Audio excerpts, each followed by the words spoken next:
relembrando as verdades ouvidas.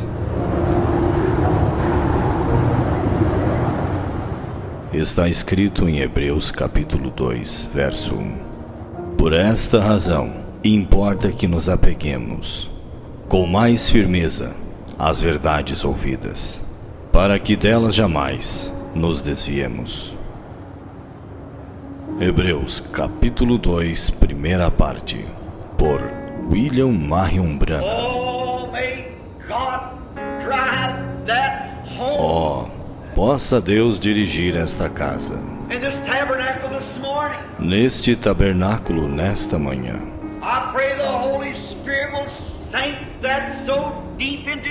Eu oro para que o Espírito Santo grave isto profundamente em nossos corações.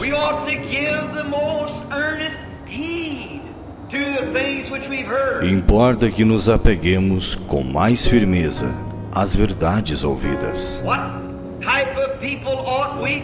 Que tipo de pessoas devemos ser quando vemos o grande Jeová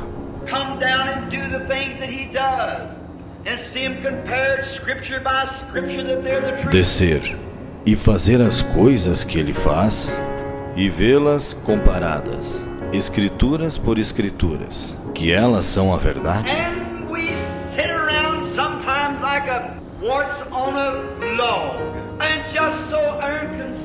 E estamos assentados às vezes como um parasita em um toco, e tão indiferentes.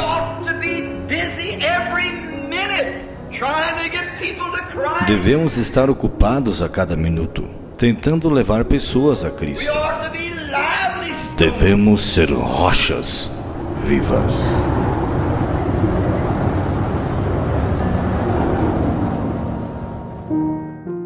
Agora, eu vou mais um pouquinho na frente aqui. Agora ele vai dizer, né? Agora, deixa eu só continuar aqui. Agora, na página 18 diz: agora, de tal modo que veio ali, morro abaixo até o sopé. Esta água gloriosa estava jorrando pelos morros em 5 córregos. 5 é o número da graça. Jesus, fé, né? E da graça, está vendo? 5 é o número da graça. Na caixa, 5 córregos estava despejando daqui de cima, descendo por aqui. Cada uma dessas eras tinha essa pedra de confissão. Os santos estão dormindo, esperando, está vendo? Continuando até esta era. Mas breve, o Espírito Santo, derramado de Cristo, virá e selará a igreja. Então a igreja será arrebatada. Será uma unidade completa de Deus, uma noiva para Cristo, que será o cabeça de tudo. Estão me acompanhando agora? Então, só para que você não perca, às vezes ele fala das eras da igreja, às vezes ele fala com o indivíduo. Conseguiram separar isso? Vocês conseguiram? Quando ele fala de era, nós estamos na última era. Então vem agora a mensagem de coroamento, de selo, né? Mas como indivíduo também nós temos que ter fé, virtude, temperança, paciência e vir o batismo do Espírito Santo e selar nós como indivíduo também. Agora ela perguntava, em seu sonho ela perguntava se este pequeno córrego, né, estava secando. Estava indo lá para o sopé, se chegaria a alcançar o sopé, estava secando. Agora, eis o que eu quero que vocês entendam agora. Ela mesma estava se perguntando sobre ela própria, se ela tinha o Espírito Santo. Agora, eu evitei dizer isto há uns dias atrás, pensando que a igreja seria bastante espiritual para captar isso. E talvez seja melhor eu desligar esta fita agora mesmo, porque não quero que isto saia por entre os irmãos. Mas você poderia falar em línguas, poderia gritar, poderia dançar, poderia expulsar demônios, fazer o que quisesse e ainda assim não ter o Espírito Santo. Aqueles discípulos não voltaram regozijando e clamando, porque os demônios lhe eram sujeitos? Bem no meio deles estava Judas. Jesus não disse naquele dia, quando ele veio, que muitos virão a mim e dirão, Senhor, não expulsei demônios em teu nome, não fiz obras poderosas, e eu direi, apartai-vos de mim, vós que praticais a iniquidade, não vos conheci. Essas coisas não são indicações do Espírito Santo. Por seus frutos o conhecereis. Agora você diz, irmão Bruno, nós deveríamos falar em línguas? Absolutamente que sim. Isso é dons de Deus, mas esses dons de Deus, sem estas virtudes neles, tornam uma pedra de tropeço para o incrédulo. Isso não é aceito por Deus. Isso tem de ser primeiro. E quando você tiver fé, virtude, sabedoria, temperança, paciência, piedade, amor fraternal, então o Espírito Santo desce e faz o quê? E sela você como uma unidade. Do mesmo modo que ele sela as eras da igreja como uma unidade. Amém? De modo que ele faz a sua noiva, é o modo que ele faz ao seu indivíduo. Sempre, igreja, sempre eu meditei nisso aqui e eu gosto dessa parte, sempre. Quando eu entro aqui, eu lembro nisso. E que é um corpo de muitos membros. Então, cada membro desse corpo é perfeito nesse corpo. O dedo, ele é um indicador, ele é perfeito. O polegar é perfeito, o olho, a perna. Você, como um indivíduo nesse corpo, tem que ser perfeito, porque Jesus disse, sede vós perfeito. Vocês podem compreender isso? Então, como um indivíduo nesse corpo,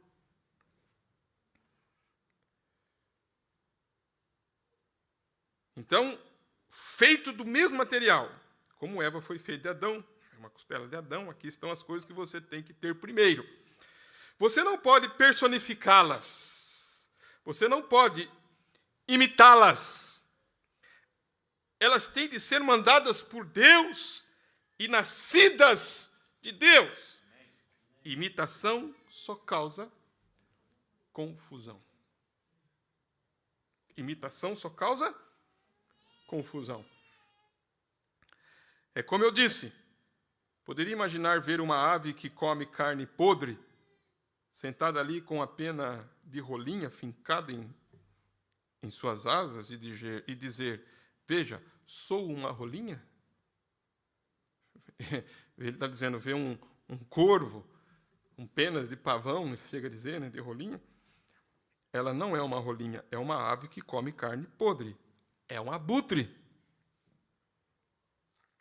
Então ele diz, poderia você imaginar um pássaro preto de pena de pavão em suas asas e dizendo, está vendo? Isso é uma coisa que ele fincou ali. Mas tem de vir de dentro para fora. E isso produz cristianismo. Deus, pelo poder do Espírito Santo. A nossa irmã ficou com os pés molhados quando chegou no sopé. Então você vê que ele está dizendo,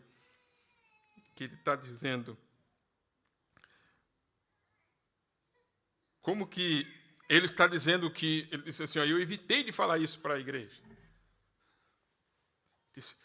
Eu evitei de dizer isso alguns dias pensando que a igreja seria bastante espiritual para captar isto. Levar a igreja a um amadurecimento. Através da pregação, através da preparação de lâmpadas.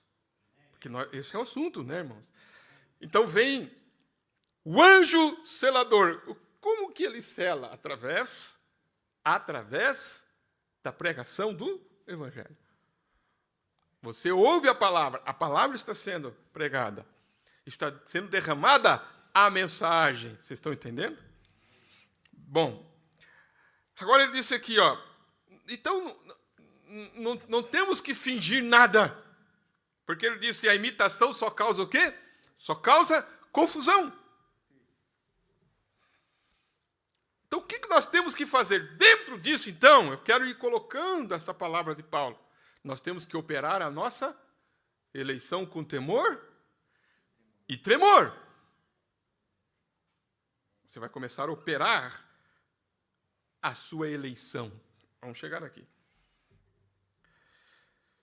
A nossa irmã ficou com os pés molhados quando chegou no sopé. Todos nós sabemos que a irmã Shelby é uma caridosa. Sua casa está aberta, ela e o irmão.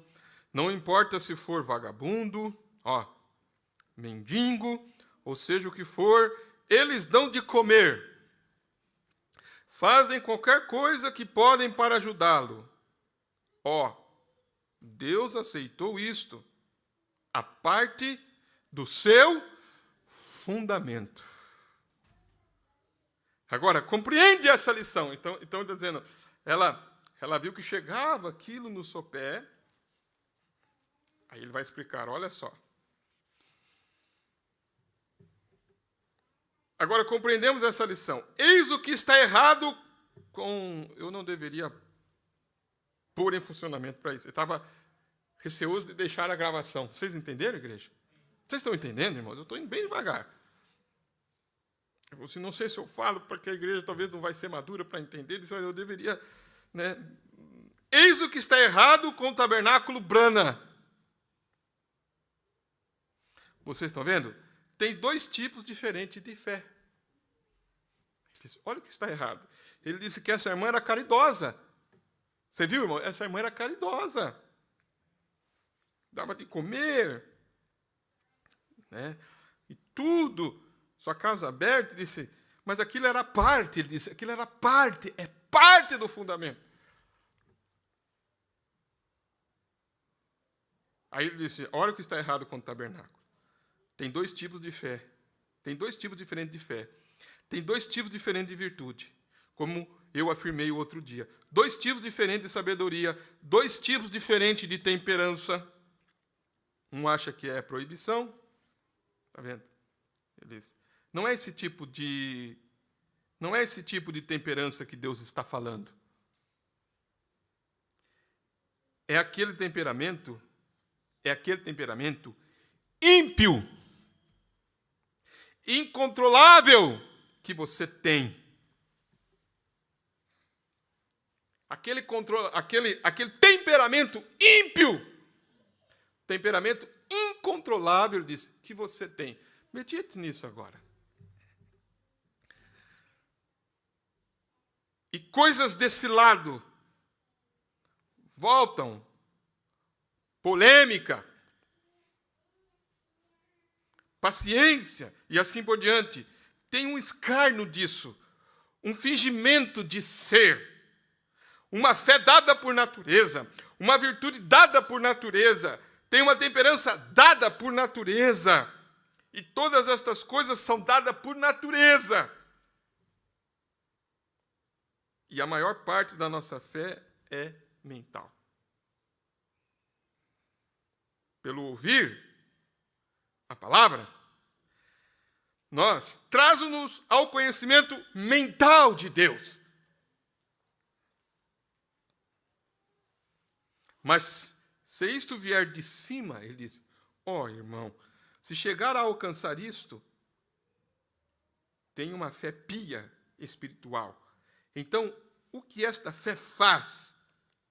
O que esta fé pia, essa fé espiritual faz? Essa fé reconhece somente a palavra.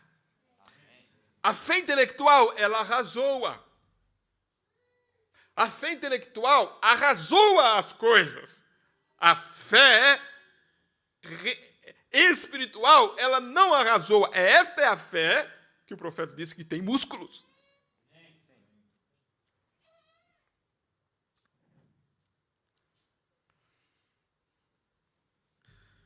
Ouvimos a palavra. Vou citar outra coisa aqui.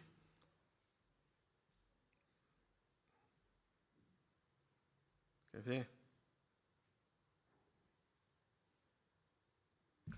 Na mensagem, eu creio que é essa mensagem que eu citei agora de pouco, sobre o ponto final,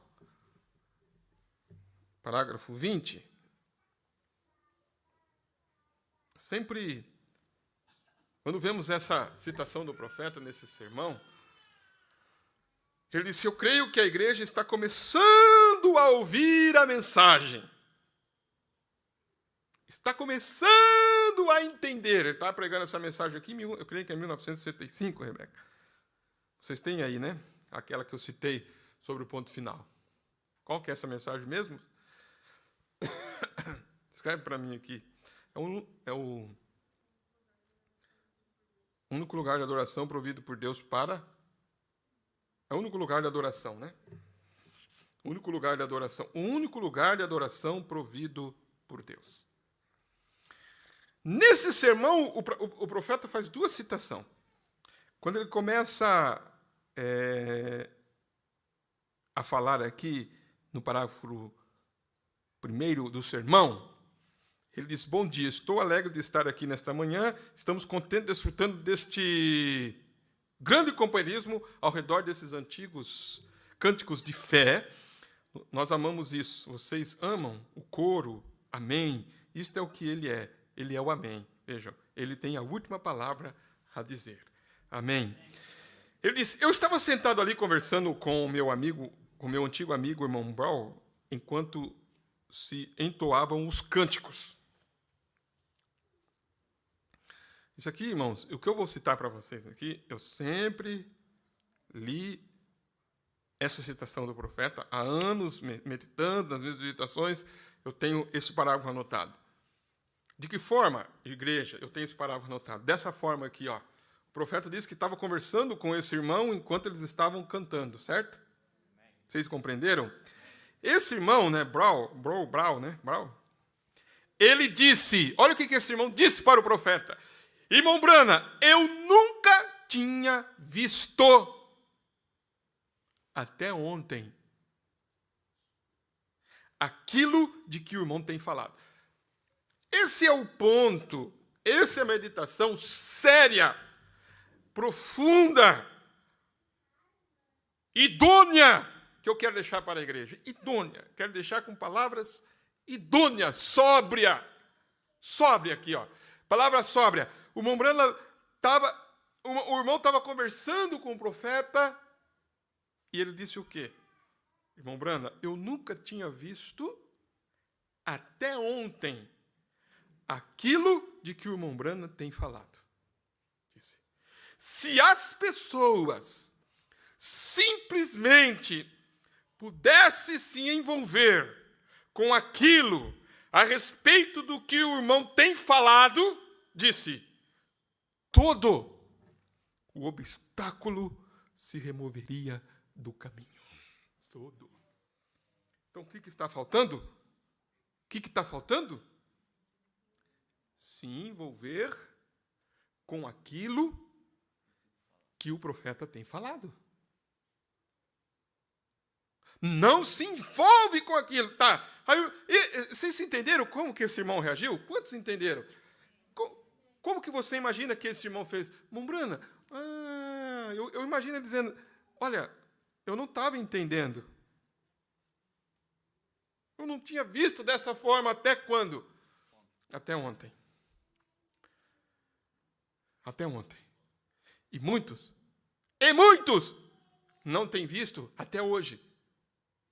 Tem tanto tempo que está na mensagem, mas não tem visto a mensagem. Não tem visto a mensagem, irmãos. Vocês entenderam o que ele diz? Agora, se a pessoa for humilde, ele vai começar a operar a sua salvação. É aí que eu quero entrar com firmeza com a igreja. Você precisa começar a operar a sua salvação, a sua eleição, com temor e com tremor. Está faltando isso. Ele disse, todo o obstáculo se removeria do caminho. É exatamente isso, isso mesmo. É exatamente isso. Se tão somente você pudesse fazer o quê? Agarrar isto e se apropriar disso. Está vendo? Aí ele disse, no parágrafo 20, vai lá no 20. No 20 ele coloca para nós o seguinte.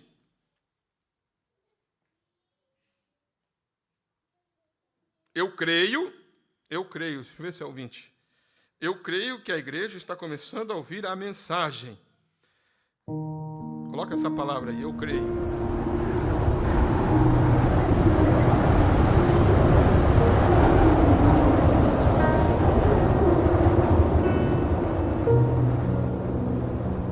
relembrando as verdades ouvidas.